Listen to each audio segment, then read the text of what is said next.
모든 교회는요, 다 주님의 교회입니다.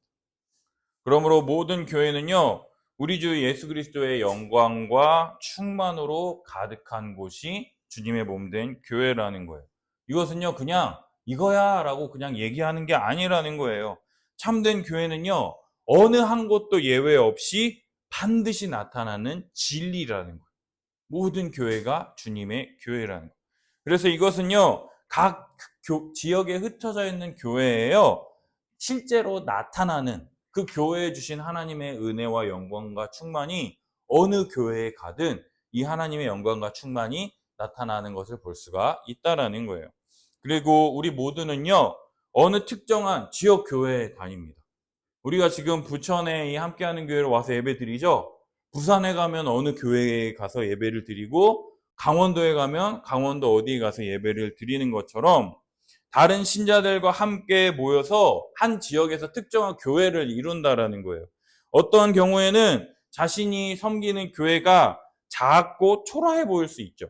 그러나 여기서 명심해야 될 것은 교회의 영광과 충만은 이러한 크기, 외형과는 아무런 상관이 없다라는 것이에요. 왜냐하면 교회는요, 머리 대신 우리 주 예수 그리스도께서 그 교회와 함께 하시며 그 그리스도께 한 걸음 한 걸음 나아갈 때 교회가 무엇인지를 알려주시고 더 온전한 교회를 이루려고 하고 한 사람 한 사람이 각 지체가 되어 서로 섬기며 사랑하게 될 때 하나님이 베풀어 주시는 영광과 충만이 그 교회 안에 나타나게 된다라는 거예요. 큰 교회만 와 교회다 멋있다 이게 아니라 작지만 강한 교회, 작지만 살아있는 교회, 작지만 하나님의 영광이 나타나는 교회라고 말할 수가 있다라는 거예요. 그래서 왜 이러냐면 교회는 크기가 크든 작든 다 주님이 함께 하시는 교회이기 때문에 그렇다라는 거예요. 그래서 이제부터 주님이 세우시고 주님의 영광과 충만이 가득한 우리 교회에 대해서 우리가 함께 살펴보고자 합니다. 함께 읽겠습니다. 시작! 함께하는 교회는 말씀과 복음이 중심인 교회입니다. 함께 읽겠습니다. 너희는 사도들과 선지자들의 터 위에 세우심을 입은 자라. 그리스도 예수께서 친히 모퉁이 돌이 되셨느니라. 아멘. 교회는요, 사도와 선지자들의 터 위에 세우심을 받았다라고 그랬어요. 바로 하나님의 말씀과 우리 주 예수 그리스도의 십자가 복음이 위에 세워져야 참된 교회라고 말할 수 있다라는 것이죠. 그러므로 교회는 항상 하나님의 말씀에 순종하며 그렇지 않은 부분이 있는지 날마다 자기 자신을 점검해야 한다라는 거예요. 그렇기 때문에 교회의 회원이 되고자 한다면 예수 그리스도 십자가 복음을 믿고 그것을 자기 신앙으로 고백해야 된다는 거예요. 예수 그리스도의 십자가 복음을 믿고 그것을 내가 믿습니다 라고 신앙으로 고백해야 된다는 거예요. 신앙을 고백했을 때 교회에서 뭘 베푼다라 그랬죠? 세례를 베풀잖아요.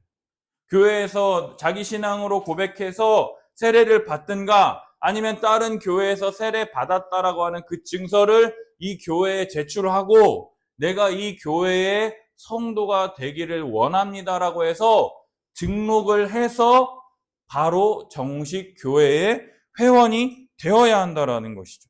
교회 회원은 항상 하나님의 말씀을 배우고 순종한다라고 하는 서약을 하고 들어와야 된다라는 거예요.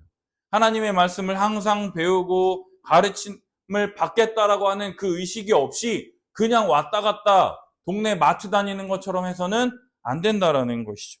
우리 교회는요, 성경을요, 하나님의 말씀으로 믿으며 예수 십자가 복음만이 참된 진리임을 믿는 가르침을 받는 교회입니다.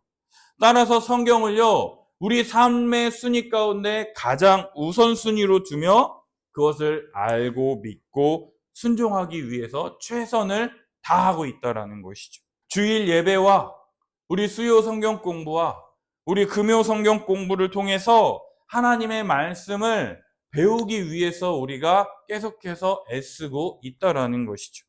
따라서 우리 교회는요, 성경 말씀을 배울 뿐만 아니라 그 말씀대로 존재해야 한다는 것이에요. 왜냐하면 교회의 머리는 예수 그리스도이시기 때문입니다. 교회의 존재, 목적, 정책, 나아갈 방향성, 우리의 모임들, 우리의 문화, 우리 교회 문화 등 모든 것은요, 하나님의 말씀, 곧 머리 대신 우리 주 예수 그리스도의 뜻대로 이루어져야 모든 면에서 주님 뜻대로 순종하며 나아갈 수가 있다라는 것이에요. 우리 함께 읽어볼까요? 시작. 또 만물을 그의 발 아래 복종하게 하시고 그를 만물 위에 교회의 머리로 삼으셨느니라. 아멘. 방금 전에 우리가 읽었던 사도들과 선지자들의 터 위에 세우셨을 뿐만 아니라 예수님께서요, 만물을 그의 발 아래 복종하게 하셨어요. 예수님이요, 이 모든 세상을 예수님의 발 아래 두셨습니다. 그리고 그 위에 예수님이 계세요. 근데 그 예수님이 뭐라 그래요? 교회의 머리로 삼으셨다고 하잖아요. 그럼 이 성경 말씀대로 따지면 제일 밑에 뭐가 있는 거예요? 세상이 있는 거죠. 그 위에 뭐가 있는 거예요? 교회가 있고요. 그 교회의 머리가 누구예요? 예수 그리스도라고 성경은 우리에게 말씀해 주고 있다라는 거예요. 교회가 교회되기 위해서는요, 예수 그리스도의 것으로 충만해져야 됩니다. 예수 그리스도로 가득 차야 돼요. 교회에서요, 다른 거 얘기하지 않고 예수 그리스도의 은혜, 예수 그리스도의 사역, 예수 그리스도의 충만함에 대해서 계속해서 가르쳐야 된다라는 것이죠.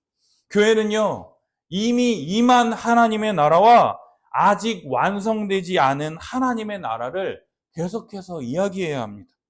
성도는요, 이미 구원 받은 자이지만 아직 완성되지 않은 구원을 이루기 위해서요, 전심전력을 해야 하는 사람입니다. 우리가 이미 성도로 부름을 받았지만 완성된 거룩을 향해 계속해서 여전히 애를 써야 한다라는 것이죠. 이미 교회되었지만 완전한 교회로 세워지고 완전한 교회로 서기 위해서 애써야 하는 사명을 교회가 받았다라는 것이죠. 예수님께서는요, 믿는 사람들을 통해서 하나님 나라가 이미 이 땅에 임했음을 나타내 보이셨습니다. 믿는 사람들을 통해서 저 사람들은 우리들과 다르게 사네?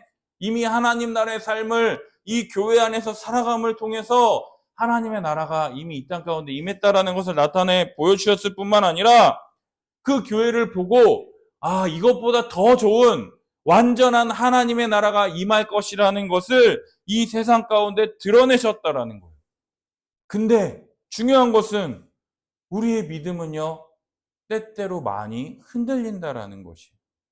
우리의 믿음은 자꾸 흔들립니다. 따라서 정말로 내가 믿음을 지키기 위해서 정말로 애써야 된다라는 거예요. 이 믿음을 잃어버리지 않기 위해서 정말 애써야 된다라는 거예요. 예수 그리스도가 교회의 머리라는 것을 명심하고 정말로 잊지 않는 것이 우리들에게 굉장히 중요하다라는 거예요. 예수 그리스도가 교회의 머리 되셔서 교회에 필요한 모든 것을 공급하시고 교회의 충만으로 가득 채우신다라는 것을 붙잡고 의지해야 한다라는 거예요. 이게 뭐냐? 예수님의 말씀에 순종한다라는 것이에요. 아니, 예수님의 말씀에요, 그냥 복종하는 거예요. 복종. 복종이라는 게 뭔지 알아요? 그냥 까라면 까예요. 그냥 믿어. 너를 죽이고 해! 라고 예수님께서 복종하라는 거예요. 왜냐? 우리의 모든 인간적인 생각과 의지들, 또 우리의 성향들, 이 모든 것들을요, 예수 그리스도의 말씀 앞에서 다 꺾는 거예요. 우리가 이게 더 좋은 거 아니야? 이렇게 하는 게 더 낫지 않아? 사람들 다 이렇게 하는데 우리도 이렇게 해야 되지 않아? 그렇게 많이 이야기들 합니다. 근데 예수님께서 뭐라고 그러십니까? 성경에 예수님께서 말씀하셨어요. 한 알의 밀알이 썩지 않고서는 많은 열매를 맺을 수 없다라고 그랬어요. 그러면 뭐 하라는 거예요? 죽으라는 거예요. 네 고집, 네 생각 다 꺾으라는 거예요. 그럴 때 하나님께서 많은 열매를 맺게 하실 것이다라고 성경에 기록되어 있는데 우리는요, 그 고집을 꺾습니까? 안 꺾습니까? 안 꺾어요. 그러니까 교회에서 하나님의 뜻이 위에 있어요? 내 뜻이 위에 있어요? 내 생각, 내 뜻이 하나님보다 더 높이 있는 거예요. 이건 교회가 아니에요. 이건 세상이에요. 교회는요, 예수 그리스도의 뜻보다 더 위에 있는 것은 아무것도 없어야 된다라는 거예요. 왜냐? 예수 그리스도께서 교회의 머리 되시기 때문에. 예수 그리스도의 뜻과 예수 그리스도의 영광이 가장 우리 삶의 중심에 높이 들려 있어야 된다라는 것이에요. 교회는 자기 존재 자체를 예수 그리스도의 이 말씀 위에, 말씀 안에 세워둬야 된다라는 거예요. 말씀이 내 삶의 가치가 되고, 말씀이 옳다라고 하면 그것을 따르고, 말씀이 아니라고 하면 따라야 되는데, 이 말씀이 중심이 아니라 세상의 가치관이 중심이 되는 순간 우리는 점점 믿음으로부터 멀어지게 되고 교회로부터 멀어지게 될 수밖에 없다라는 것이죠. 따라서 예수님의 말씀에 절대적으로 순종해야 한다라는 거예요. 우리가 지난주에도 살폈지만 성경은요, 우리들에게 빛이 되어라, 소금이 되어라 말하지 않아요. 뭐라 그럽니까? 너희는 세상의 빛이라. 너희는 세상의 소금이다라고 말한다라는 거예요. 그냥 빛을 비춰라 라고 하는 게 아니라, 야, 빛을 그냥 산 위에 두면 많은 사람들이 빛을 보잖아. 그냥 그렇게 살아. 야, 소금이 짠맛을 잃어버리면 버려지잖아. 소금이 이 부패하지 않고 썩지 않도록 하는 그 역할을 하는 것처럼 그냥 그러한 삶을 살아라 라고 말한다라는 것이에요. 우리가 어떻게 빛이 되고 우리가 어떻게 소금이 될 수 있습니까? 예수 그리스도의 말씀에 순종하게 될 때, 예수 그리스도의 말씀을 내 삶의 중심에 두고 그 뜻대로 살아가느냐 살아가지 않느냐가 내가 신자냐 신자이지 않느냐 바라보는 나침반이 된다라는 것이죠. 내 삶의 방향성과 내 모든 삶이 주님의 뜻에 합당하십니까? 내가 생각하는 모든 것과 내가 살아가는 모든 것이 주님 말씀대로 살아가십니까? 이것은 해도 되고 안 해도 되는 그런 문제가 아니라 이것을 순종하기 위해서 우리가 할 수 있는 최선을 다해야 된다라는 거예요. 하나님의 뜻에 순종하기 위해 전심전력을 다해야 된다라는 거예요. 예수님의 뜻에 순종하고 내 삶의 최우선순위로 두기 위해서 최선을 다해야 한다라는 것이에요. 모든 모임 가운데 나의 모든 관계 속에서 합당하지 않은 것이 있다면 제거하고 완전히 그분의 종이 되도록 예수님의 말씀하시면 네 그냥 토달지 않고 그냥 네 하면서 순종하는 전심전력할 수 있도록 애써야 된다라는 거예요. 근데 우리가 나중에 내가 주님의 뜻에 따르는 줄 알았는데 주님의 뜻대로 따르는 게 아니라 정말로 주님의 뜻을 거스르며 어긋나며 사는 사람이었구나. 이게 만약에 드러나잖아요. 그럼 어떻게 해야 될까요? 내 뜻을 꺾어야 된다라는 거예요. 내 뜻을 하나님께서 꺾으실 거예요. 그거를 꺾으시려고 하나님이 고난이라고 하는 이 도구를 사용하시는 거예요.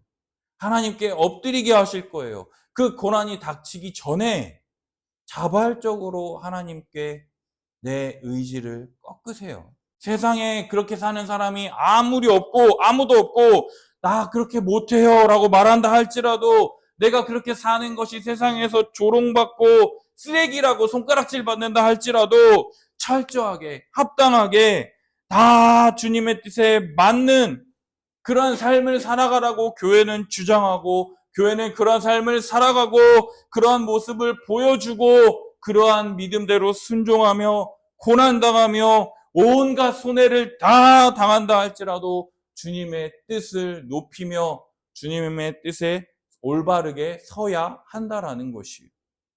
꼭 그렇게까지 해야 됩니까, 목사님? 우리 상황에 지금 이 정도만 하면 된 거 아니에요? 이렇게 하면 되잖아요. 라고 말할지라도 교회는요, 네, 해야 합니다. 이렇게 해야 합니다. 이게 교회입니다. 라고 말해야 된다라는 거예요. 왜냐? 우리가 틀리고 주님이 옳으시기 때문에 그래요. 우리는요, 타협해요. 자꾸 점점 믿음을 약화시키려고 합니다. 근데 우리 주님은요, 그러지 말라라고 말씀하시기 때문이에요. 우리가 틀리고 성경이 진리입니다. 성경 말씀대로 내가 말씀을 몰라서 그랬어요. 말씀을 믿지 않아서 그랬어요. 라고 말할 수 없어요. 왜냐? 날마다 매 주마다 이 예배 시간을 통해서 명백한 말씀이 우리들 가운데 주어지고 있기 때문에 우리는요, 하나님의 뜻을 내 삶의 중심에 가까이 하기 위해서 할 수 있는 모든 노력을 다 기울여야 한다라는 거예요. 이 일을 위해서 우리가 교회로 부르심을 받았다. 그래서 교회로 모여서 말씀을 듣고 양육받고 하나님을 찬송하고 복음을 전하는 그러한 주님의 몸된 교회로 자라가야 한다라고 우리가 계속해서 가르쳐야 된다라는 거예요. 우리 교회는 우리 전체 교회일 뿐만 아니라 모든 교인 한 사람 한 사람이 각각 자신의 마음 가운데 하나님의 말씀을 중심에 두고 살아가야 한다라는 거예요. 모든 교인들은 날마다 하나님의 말씀을 읽고 묵상할 뿐만 아니라 깊이 묵상해서 정말로 하나님의 그 말씀 가운데 순종하며 살아가야 된다라는 거예요. 여러분들이 이제 큐티책 사가지고 막 이제 큐티 한다라고 할 텐데, 이 큐티책 사가지고 나 큐티 했다 이렇게 하는 건 의미가 없어요. 그 말씀을 읽고 생각하는 거예요. 정말 하루 10분이라도 그 말씀 가운데 그 말씀이 내 삶의 중심이 되어서 그 말씀대로 살아가고자 하는 그 마음을 주신 것 자체가 시작이라는 거예요. 하나님은요, 시작하셨어요. 우리를 하나님의 나라로 구원하시겠다라고 우리를 교회로 불러 모아 주셨습니다. 하나님은 반드시 이루실 거예요. 우리는 포기할지라도 우리 하나님은 포기하시지 않을 거예요. 여러분들을 다 구원의 나라로 인도하실 것입니다. 그러나 그때 우리가 순종하며 믿음으로 반응해야 된다라는 거예요. 우리 말씀 다시 한번 읽어보겠습니다. 시작. 그러나 너는 배우고 확실한 일에 거하라. 너는 내가 누구에게서 배운 것을 알며 또 어려서부터 성경을 알았나니 성경은 능히 너로 하여금 그리스도 예수 안에 있는 믿음으로 말미암아 구원에 이르는 지혜가 있게 하느니라. 모든 성경은 하나님의 감동으로 낸 것으로 교훈과 책망과 바르게 함과 의로 교육하기에 유익하니 이는 하나님의 사람으로 온전하게 하며 모든 선한 일을 행할 능력을 갖추게 하려 함이라. 그러나 너만은 배우고 확실한 일에 거하라는 거예요. 예수님의 말씀에 대해서 배웠잖아요. 그리고 믿겠다라고 했잖아요. 그럼 그 안에 거하라는 거예요. 거기에 머물며 살라라는 거예요. 왜냐? 어려서부터 성경은 능히 너로 하여금 그리스도 예수 안에 있는 믿음으로 말미암아 뭐에 이르는 지혜가 있게 한다고요? 구원에 이르는 지혜가 있게 하기 때문이라는 거예요.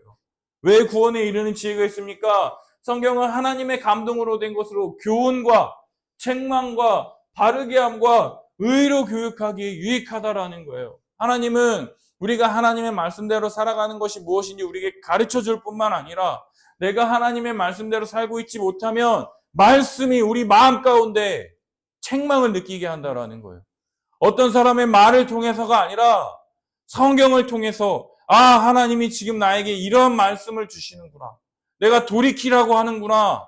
이것으로부터 떠나라고 하나님이 말씀하시는구나. 책망할 뿐만 아니라 바른 것이 무엇인지, 네가 돌이키고 어떤 삶을 살아야 되는지 또 의로 교육한다라는 것. 네가 의롭게 되기 위해서 예수 그리스도를 붙잡아야 한다라는 것을 날마다 하나님의 사람으로 온전하게 되며 선한 일을 행할 능력을 갖추게 하는 것은 오직 하나님의 말씀인 성경뿐이라는 거예요, 여러분.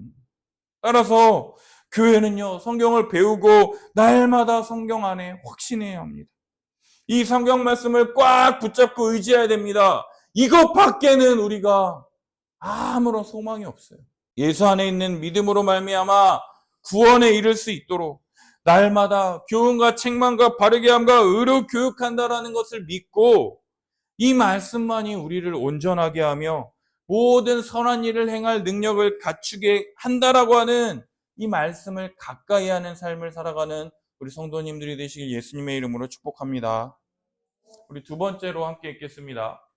시작. 함께하는 교회는 사명을 감당하는 교회입니다. 우리가 교회는요 3대 사명이 있었어요. 첫 번째 뭐였죠? 예배, 양육, 선교. 세 가지. 예배, 양육, 선교라고 하는 이 세 가지 기본적인 사명을 갖고 있습니다. 모든 교인들은요 이 교회의 사명에 적극적으로 참여할 의무가 있습니다. 또한 교회의 사명으로 유익을 누릴 권리 또한 가지고 있다라는 것이죠. 따라서 우리 교회는요 정한 시간에 모든 교인이 함께 모여서 예배드리는 공예배를 가장 중요하게 생각합니다. 따라서 모든 성도들이 다 함께 모여서 예배드리는 주일 예배가 가장 중요하다라는 것이에요. 예배는요 그리스도의 은혜로 구원받은 모든 성도들이 다 함께 모여 하나님이 우리를 위해서 행하신 일을 높이며 그분의 말씀을 듣는 것이 바로 예배입니다. 우리를 위해서 행하신 그 은혜의 말씀을 듣고 그것을 감사하며 은혜를 누리는 것이 바로 예배라는 것이에요.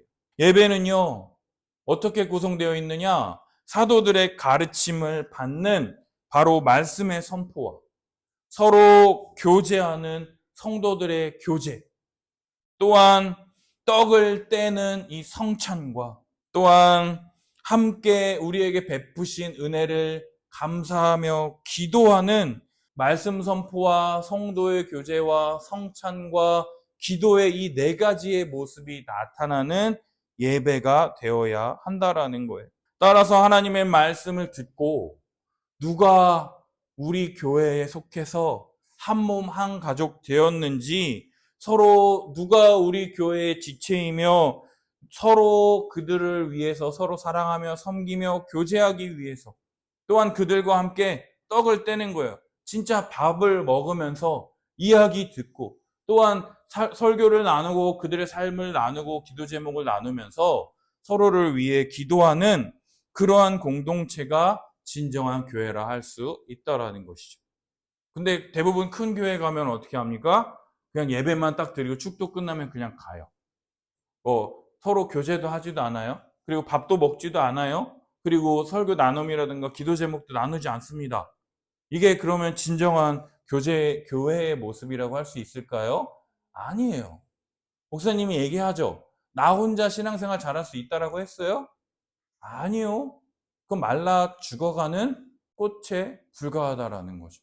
따라서 교회는요, 모든 성도들이 서로의 삶의 모습에 대해서 자세히 잘 알아야 됩니다. 지금 혜령이가 무슨 일이 있는지, 지금 다현이가 어떠한 힘듦이 있는지, 지성이가 어떠한 고민이 있는지 서로 서로에 대해서 관심을 갖고 잘 알아야 된다라는 거예요. 왜요? 한 몸, 한 가족, 한 지체라면서요. 가족 중에 지금 누가 되게 아프고 있는데, 그랬어? 나 몰랐어. 이러면 그게 가족이에요? 아니죠. 정말로 서로 한 교회라고 한다면 이 사람이 지금 어떠한 상태에 있는지 서로 잘 알아야 한다라는 것이에요.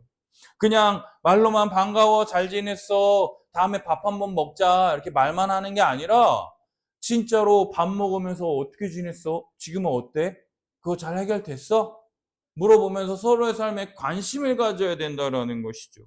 또 그 사람에 대해서 진짜 알려고 노력하면은요, 그 사람을 사랑하며 섬기려고 애쓸 수밖에 없다라는 것이죠. 그래서 말로만이 아니라 행함과 진실함으로 사랑하라라고 성경에 말하고 있다라는 거예요. 이뿐만 아니라 교회는요, 다른 게 아니라 어른들이 모범을 보여야 한다라는 것이. 어른들이 하나님께 예배드린다라는 것이 무엇인지를요, 자녀들에게, 어린 성도들에게, 교회 나온 지 얼마 안 된 사람들에게 교회에서 예배드린다는 게 무엇인지를 잘 나타내 보여줘야 됩니다. 근데 이 어른들이 모범을 보이지 않고 애들이랑 똑같이 한다 그러면 어떻게 되겠어요? 애들이랑 어른이랑 차이가 없다라고 생각해 보세요. 그럼 어떨 것 같아요? 그게 괜찮겠습니까? 그게 건강한 교회겠습니까? 본이 된다라는 것은요, 우리가 한글 배울 때 기역, 니은 쓰잖아요. 그때 그 한글책 보면 기역 점점점점점점 이렇게 써 있으면 그거 그대로 따라가는 거 있죠? 그것처럼 본을 뜬다라는 게 그거예요. 점점점점점점 써 있어서 자녀들이나 교회 처음 나온 사람들이 이 사람들의 모습을 보고 그대로 따라가기만 하면 그대로 행할 수 있도록 하는 본을 보여줘야 된다라는 거예요. 어른들은 자녀들에게 참되게 예배한다라는 것이 무엇인지를 보여주고 그 자녀들이 그대로 따르게 해야 한다라는 거예요. 이렇게 기도하는 거야 라고 하면서 자녀들에게 기도를 어떻게 해야 되는 것인지 보여줘야 하고요. 또 그냥 주일 예배에 나올 때 헌금을 미리 준비하고 어떠한 마음으로 이렇게 해야 하는지 본을 보여주고, 또 교회에 나올 때는 복장은 어떠해야 하는지, 우리가 대통령을 만나러 가는데, 왕을 만나러 가는데 쓰레빠에 그냥 반바지 입고 막 촐랑촐랑 이렇게 가면 되겠어요? 근데 우리 왕이신 하나님을 만나러 가는데 그냥 바로 일어나자마자 막 부스스 해가지고 쓰레빠 신고 딸락딸락딸락 이렇게 가고 그렇게 가면 되겠어요? 아니요. 우리의 왕이신 하나님께 우리의 가장 좋은 모습, 가장 깨끗한 모습, 가장 정결한 으로 하나님께 나아가야 된다는 것을 가르칠 뿐만 아니라 주일 예배 전에 주일날 밤 늦게까지 막 새벽 3, 4시까지 막 이래가지고 주일날 예배에 와서 막 졸고 있으면 되겠어요? 안 되겠어요? 부모님이 10시에 자자, 11시에 자자 이렇게 해가지고 주일날 와서 졸지 않고 예배 잘 드릴 수 있도록 우리의 삶을 정돈하는 그러한 것들을 우리 부모들이 잘 보여줘야 그 모습만 보고서 그냥 우리 아이들이 따라가도 주가는 한다라는 거죠. 하나님이 원하시는 예배를 드릴 때의 모습, 태도, 마음가짐 이 모든 것들을 누구를 통해서 제일 먼저 배우느냐? 부모를 통해서 배운다라는 거예요. 그래서 부모가 어른들의 모범을 잘 보여야 되는 거예요. 왜요? 아이가 엄마를, 아빠를 그대로 따라가기 때문에. 따라서 부모들은요, 내가 하는 행동들이 자녀들에게 그대로 본이 된다는 것을 알아서 정말로 가장 좋은 것을 가르칠 수 있도록 양육하며 나아가야 된다는 거예요. 아이들이 가장 먼저 배우는 선생이 누구냐? 부모라는 거예요. 그리고 성도들이 한 마음 한 뜻으로 하나님을 찬송해야 된다는 거예요.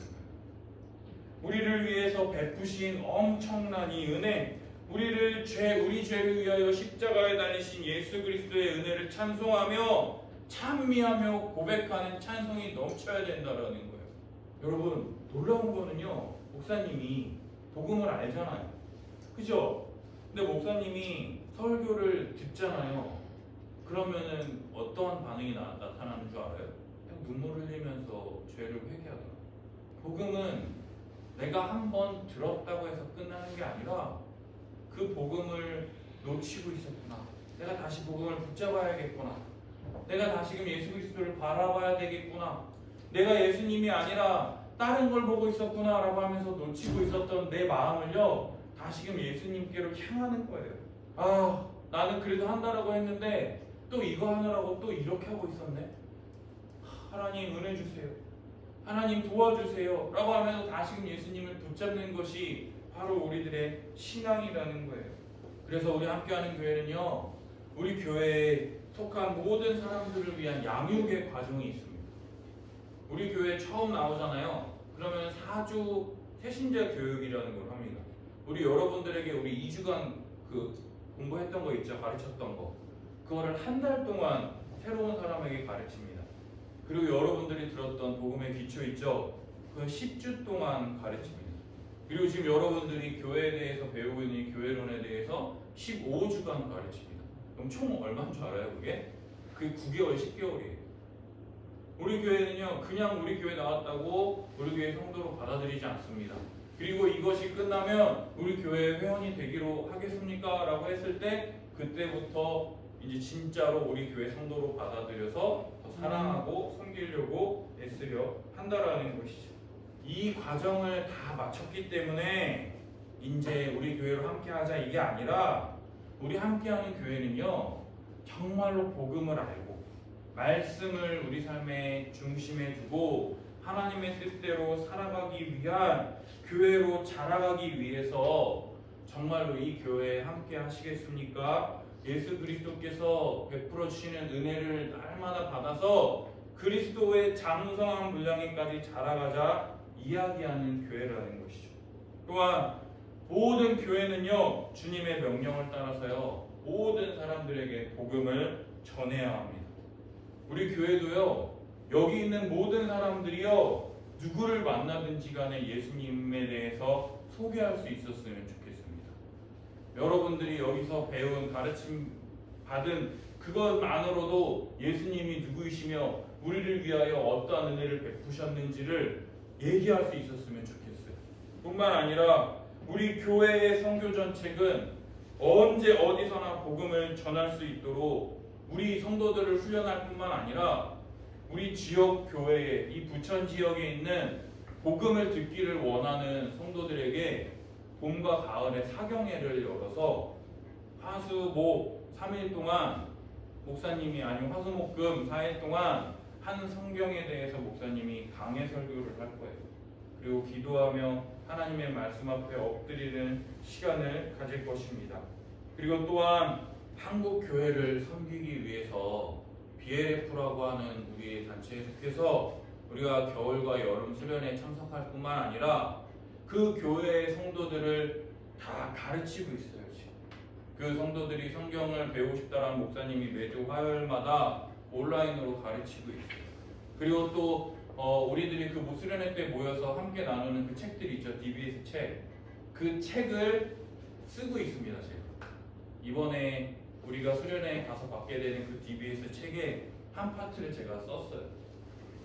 그래서 정말 모든 한국 교회를 돕기 위해서 그렇게 애를 쓰고 있고, 또 우리 교회는요 작지만 지역 교회에 힘들어하는 목회자들이 있다면, 그 교회가 있다면 돕고 섬기기도 하고요. 해외에 있는 목회자들이 잘 복음을 증거할 수 있도록 섬기고 있습니다.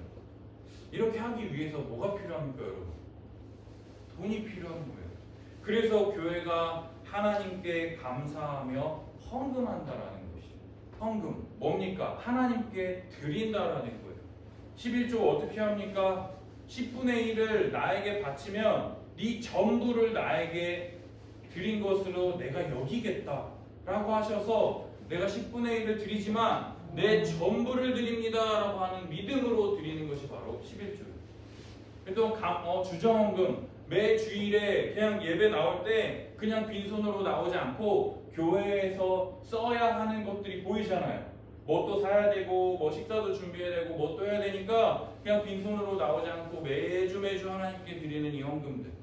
또 뭐가 있습니까? 선교사님들을 위해서 복음을 전하라고 선교헌금을 하기도 하고, 또 어려운 사람들을 도와달라고 하는 돕는 데 쓰라고 하는 구제헌금을 하기도 하고요. 또 어떤 학생이 등록금이 없어서 힘들어하니까 이 헌금은 그 학생의 등록금으로 사용하게 해주세요라고 해서 이 장학헌금 등 여러 가지 정말로 모든 분야에 있어서 정말로 우리 할 수 있는 만큼 해야 한다라는 거죠.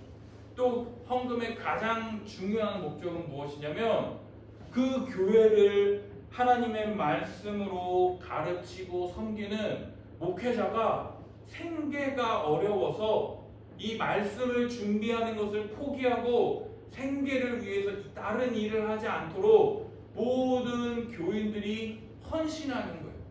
적지만 이 적은 물질을 이 목회자가 받아서 우리에게 양질의 하나님의 말씀을 잘 선포해서 우리가 하나님의 뜻대로 잘 자라갈 수 있도록 우리가 책임지겠습니다라고 하면서 우리가 이렇게 헌신하겠습니다라고 하는 게 바로 헌금이에요. 그럴 때 목회자들은 어떻게 해야 되냐? 목회자들도 헌신하는 거예요. 내가 살아갈 때 이만큼의 돈이 필요한데 만약에 교회에서 이만큼밖에 못 줘. 그럼 목회자들도 어떻게 되는 줄 알아요? 이것으로 내가 이 양떼들을 하나님이 내게 주셨다라는 것을 믿고 이것으로 내가 만족하겠습니다라고 하면서 이것만 가지고 살아가는 거예요. 왜요? 하나님이 우리에게 필요한 모든 것을 다 주신다라는 믿음이 있을 때 드리고, 그 믿음으로 헌신했을 때 그 목회자에게 하나님이 은혜를 주시는 것이 바로 교회라는 것을 믿기 때문에 그렇다라는 거죠. 그래서요, 교회에 돈이 많겠어요? 적겠어요? 적을 수밖에 없어요. 우리들의 이 땅에서의 삶에서는요, 물질은 항상 부족합니다. 되게 웃긴 거는요, 부자들도 돈이 없대요. 부자들도 돈이 없대. 한 달에 1,000만 원 넘게 버는 사람도 돈이 없대요. 어디다 쓰는지. 그러나 우리 성도들은요, 하나님이 우리에게 허락하신 만큼, 우리에게 베풀어 주신 만큼 감당하려 하는 자족하는 마음이 있을 때 우리에게 유익이 된다라고 성경은 이야기하고 있어요. 한 목사, 여기 30만 원밖에 없다. 이걸로 수고해라. 네. 하고 그냥 그거 가지고 사는 거예요. 혜령아, 이거밖에 없다. 이걸로 살아라. 라고 할 때 네. 하면서 산다라는 것이죠. 그래서요, 우리 마지막으로 함께 읽겠습니다. 시작. 교회는 은혜로 시작해서 은혜로 마무리되는 공동체입니다. 자격 없는 우리들을 거듭나서 구원받을 뿐만 아니라 복음을 전하는 자로 세워주셨습니다. 구약 이스라엘 백성들은 하나님의 백성인 우리는 절대 망하지 않는다는 헛된 믿음을 따라 거룩함이 없어서 멸망했습니다. 따라서 하나님은 새 이스라엘인 교회를 부르셨습니다. 교회는 그리스도의 충만한 모든 것이 있습니다. 말씀을 주셨고 그리스도의 충만한 은혜를 계속해서 부어주십니다. 이스라엘 백성들은요, 아브라함으로부터 시작됐잖아요. 아브라함에게 약속하신 그 하나님의 나라, 하나님의 백성, 참 이스라엘이라고 하는 그 자신들의 명분이 있었어요. 그래서 자신들의 나라는 절대로 망하지 않을 것이다 생각했습니다. 그러나 그 이스라엘이 어떻게 됐어요? 하나님께서 버리셨습니다. 그 이스라엘은 멸망했습니다. 왜요? 하나님이 선택하셔서 그들에게 요구하신 것은 거룩함이었어요. 너희가 빛을 비추라, 짠맛을 내라. 그래서 많은 사람들에게 하나님의 영광을 보도록 해라 라고 했는데 이스라엘은 그것을 실패했습니다. 그래서 하나님은요, 이스라엘을 버려버리시고 새롭게 선택하신 것이 무엇이냐? 교회라는 거예요. 예수 그리스도를 믿음으로 그 교회의 참 이스라엘 백성이 되어서 그 믿음을 따라서 예수님의 말씀을 자신의 삶의 중심에 두고 예수님의 말씀을 따라 거룩함이 생명이 넘치는 그 교회를 통해서 내가 모든 사람들을 구원하겠다라고 선택하셨어요. 근데 우리들은요, 나 예수님 믿어 라고 하면서 이스라엘 백성들처럼 똑같이 행하고 있어요. 나는 안 망할 거야. 아니요, 그 믿음 때문에 구원 얻는 게 아니라 거룩함, 삶의 모습들이 나타나지 않으면 그 믿음 또한 무의미한다라는 거예요. 그 삶의 모습만 있다라고 해서 믿음이 진짜라고 할 수는 없지만 믿음이 있다라고 하면서 삶의 모습들이 없으면 그 믿음이 가짜라는 것을 성경은 말하고 있다라는 것이죠. 그래서 우리 교회는요, 교회의 3대 사명, 예배, 양육, 선교에 애를 씁니다. 우리가 함께 모여서 예배드리기 때문에 이 말씀 듣는 것을 가장 중요하게 생각해야 돼요. 그냥 한 주 예배 빠져도 되지, 그게 아니에요. 한 주 예배에 빠지는 것은 내가 하나님의 말씀을 멀리하게 되는 그 시발점이라는 거예요. 절대로 예배를 빠져서는 안 되고요. 하나님의 말씀을 계속해서 배우며 복음을 전하는 삶을 살아야 합니다. 우리 교회가 이런 모습들이 계속해서 나타날 수 있도록 날마다 하나님의 말씀을 내 마음속에 새기고 우리가 서로 교제하며 떡을 떼며 기도하는 공동체가 될 수 있도록 애써야 될 뿐만 아니라 우리 모든 어른들은요, 이러한 본을 끼칠 수 있도록 모범을 보여야 하고 우리에게 베푸신 은혜를 날마다 찬송하는 교회가 되어야 한다라는 것이죠. 이것은요, 우리의 노력으로만 할 수 없습니다. 무엇이 주어져야 될까요? 하나님의 은혜가 주어지고 그 은혜로 마무리되는 공동체가 바로 교회여야 한다라는 것이에요. 이제 우리 교회가 1년 6개월 동안 예배드렸던 여기를 떠나서 다른 데로 갈 거예요. 여기보다 안 좋아요. 여기는 좋죠. 엘리베이터도 있고 주차도 있고 이런 것도 다 있고. 근데 이거는 하나님이 은혜로 주셨던 거예요. 이제 우리가 진짜 발걸음을 내딛고 하나하나 해 나가야 돼요.